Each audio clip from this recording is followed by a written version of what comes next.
अच्छे लोग दुखी क्यों रहते हैं और पापी पाखंडी लोग हमेशा खुश क्यों रहते हैं और मौज उड़ाते हैं? इसके दो कारण हैं।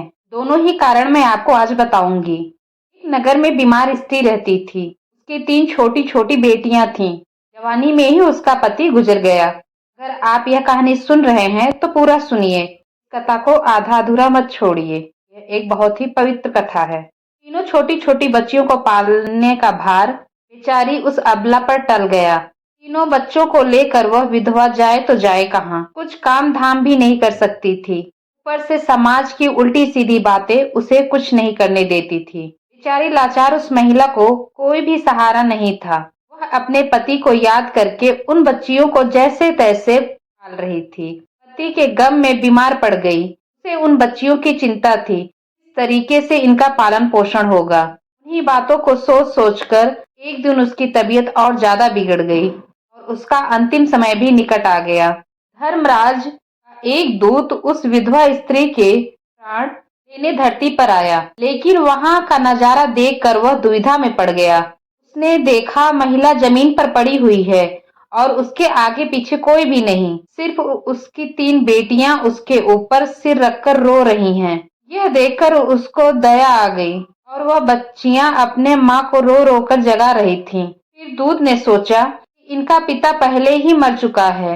अगर मैं इस स्त्री के प्राण लेकर चला गया तो ये बच्चियां किसके सहारे रहेंगी, कौन इनका पालन पोषण करेगा? यह सोचकर वह देवदूत उस स्त्री के प्राण लिए बिना ही वापस लौट गया। धर्मराज कहते हैं, तुम उस स्त्री के प्राण लेने गए थे, खाली हाथ कैसे लौट आए? तब देवदूत कहता है, हे स्वामी, मेरी गलतियों को क्षमा करें। मैं चाहकर भी उस स्त्री के प्राण नहीं ला पाया। अगर मेरी जगह आप होते तो शायद आप भी खाली हाथ ही वापस आते। मैं उस महिला की बच्चियों का दुख देख नहीं पाया। वो रो रही थीं, अपनी माँ को जगा रही थीं। वह उन्हें वहाँ देखने वाला कोई भी नहीं है। यदि मैं उस महिला को लेकर आता तो उन बच्चियों को कौन देखता? उनका पालन पोषण कौन करेगा? पृथ्वी लोक के मनुष्य तो इतने स्वार्थी हो गए हैं कि बिना मतलब के तो कोई किसी का सहारा भी नहीं बन पाता। यदि कोई मदद करता भी तो बदले में उम्मीद करता है या फिर उसे अपने एहसान के नीचे जीवन भर दबा कर रखना चाहता है। देवदूत कहता है, हे स्वामी, उस महिला को थोड़ा और समय दिया जाए ताकि वह अपने बच्चियों का पाल पोष कर बड़ा कर सके। देवदूत की बात सुनकर धर्मराज उसे डांटते हुए कहे, अरे मूर्ख, ईश्वर की बनाई गई सृष्टि में न कोई एक क्षण घटा सकता है और न ही कोई एक क्षण बढ़ा सकता है। उसकी मर्जी के बिना न उसे जीवन दे सकता है और समय से पहले मार नहीं सकता। ईश्वर जो करता है सबके साथ अच्छा ही करता है। तुम कौन होते हो विधाता के नियम को बदलने वाले? तुमने उस महिला को न लाकर ईश्वर के नियमों का उल्लंघन किया है। तुमने बहुत बड़ा अपराध कर दिया, इसीलिए तुम्हें इसका परिणाम भोगना ही पड़ेगा। जिस पृथ्वी के मनुष्य से तुम्हारी ममता हुई है उसी पृथ्वी पर मनुष्य बनकर अपना पाप भोगो। देवदूत कहता है कि हे स्वामी, धरती लोक से मेरा उद्धार कब होगा और कैसे होगा? धर्मराज कहते हैं, धरती पर जाकर तुम अपनी मूर्खता पर 3 बार खिलखिलाकर हंस लोगे, उस समय ही तुम्हारा उद्धार हो जाएगा। इतना कहकर धर्मराज ने उस देवदूत को धरती पर धकेल दिया। वह धरती पर मनुष्य शरीर में आ चुका था। उसके शरीर पर वस्त्र नहीं थे। धरती लोक का एक नियम ही है, जो मनुष्य जन्म लेता है उस समय वह नग्न ही होता है। देवदूत ने जन्म तो नहीं लिया और वह निवस्त्र ही एक सड़क के किनारे पड़ा था, ठंड से ठिठुर रहा था। वहां से एक मोची गुजर रहा था। वह मोची अपने बच्चों को ठंड से बचाने के लिए कपड़े लेने जा रहा था। रास्ते में ठंड से ठिठुरते एक निवस्त्र व्यक्ति को देखकर उस मोची को दया आ गई। उसने अपने बच्चों को तो कपड़े नहीं दिए, लेकिन उस देवदूत को कपड़े और कंबल जरूर खरीद दिए और कपड़े लाकर उस देवदूत को दे दिया। देवदूत कहने लगा, भाई, आपने मुझे कपड़े देकर मुझ पर बहुत बड़ा उपकार किया है, लेकिन कपड़े देकर आपने मुझे ठंड से तो बचा लिया, लेकिन मेरे पास न कोई घर और न कोई ठिकाना, न कोई परिवार, न ही कोई भोजन का साधन है। तब मोची बोला, हे भाई, तुम मेरे घर चलो, मैं तुम्हारा सारा खर्चा उठा लूंगा। और वह मोची देवदूत को लेकर अपने घर पहुंचा। उधर मोची की पत्नी ने देखा उसका पति तो बच्चों के लिए कपड़े लाने गया था। कपड़े तो कुछ लाया नहीं, उल्टा एक आदमी को घर लाया। पत्नी अपने पति से झगड़ने लगी और उसे भला बुरा कहने लगी। यह देखकर वह देवदूत जोर जोर से हंस पड़ा। मोची बोला, अरे भाई तुम हंसते क्यों हो? तुम ऐसा क्या देख लिया आपने? तो ऐसा क्या देख लिया आपने? तब देवदूत ने कहा, भाई मेरी हंसी का रहस्य मैं आपको नहीं बता सकता, समय आने पर मैं तुम्हें अवश्य ही बता दूंगा। देवदूत मोची के घर में रहने लगा और कुछ ही दिनों में उसने मोची का सारा काम सीख लिया। देवदूत के द्वारा बनाए गए जूते और चप्पल खूब बिक रहे थे। कुछ ही दिनों में मोची धनवान बन गया। दूर दूर तक उसके जूते फेमस हो गए थे। यहाँ तक कि राजा महाराजा भी उससे जूते बनवाने का आदेश देते थे। जब वह देवदूत उसके घर आया था, उसकी तो किस्मत ही चमक गई।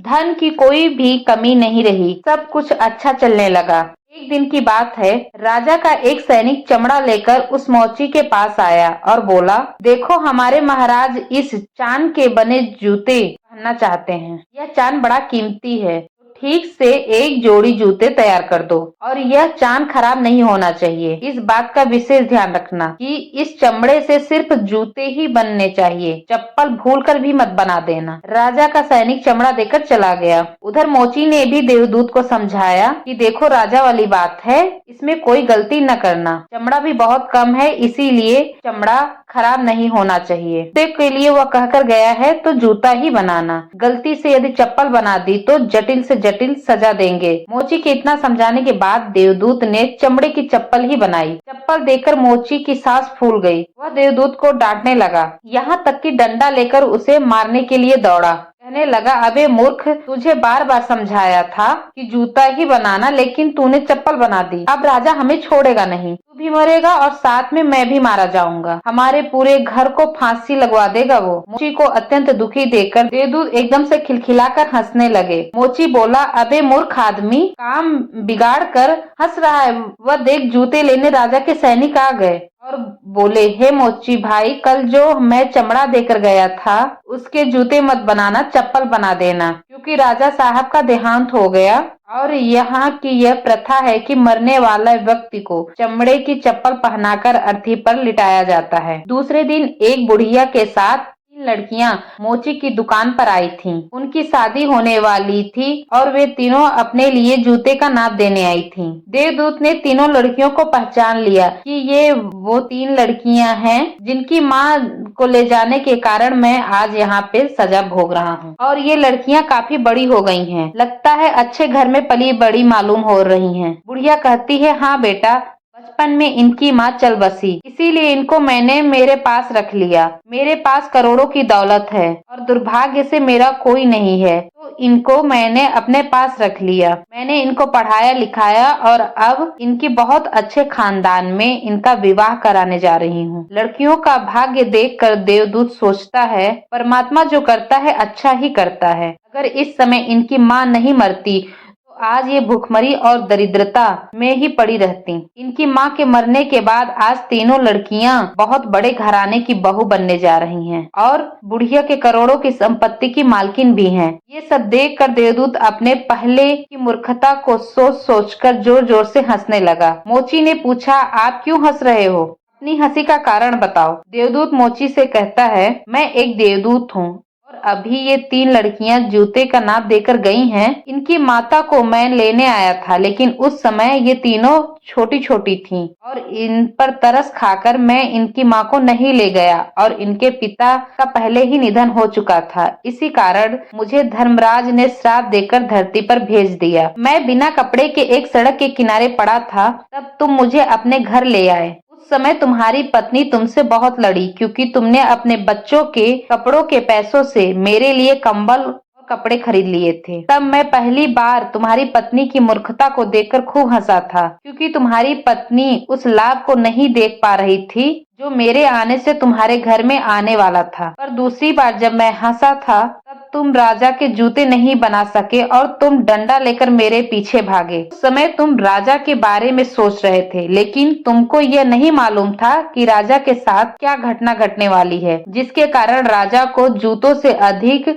आवश्यकता चप्पल की पड़ेगी। कई बार परमात्मा हमारी अच्छाई या भलाई के लिए हमारे साथ बुरा करता है, पर हम उसे देखकर भगवान को कोसते हैं। हम अच्छे को नहीं देख पाते जो हमारे साथ भविष्य में होने वाला है कई बार हमारे साथ वर्तमान में अच्छा होता है तो हम बहुत खुश होते हैं, लेकिन हम यह नहीं देख पाते कि भविष्य में क्या होने वाला है। हमारे साथ दो तरह की घटना होती हैं, अच्छी और बुरी, लेकिन हमें हमेशा यह सोचना चाहिए भगवान जो करेगा अच्छा ही करेगा। यह सोचकर आगे बढ़ना चाहिए। अच्छे लोग दुखी इसीलिए रहते हैं क्योंकि अच्छे लोगों के साथ बाद में अच्छा हो सके, और दूसरा कारण यह कि अच्छे लोग हमेशा ईश्वर से जुड़े रहते हैं और इनको ईश्वर से जुड़ा रहना भी जरूरी है। उन पर दुख आते रहना चाहिए। अंत में देवदूत मोची को सब कुछ समझा कर वापस धर्मराज के पास चला गया। इस वीडियो को बोलते समय कोई त्रुटि हो तो क्षमा चाहती हूँ। उम्मीद है आप सभी को ये वीडियो अच्छी लगी होगी। अगर आप शिव के सच्चे भक्त हैं तो चैनल को सब्सक्राइब और वीडियो को लाइक जरूर करें। कमेंट में हर हर महादेव लिख दीजिए। धन्यवाद।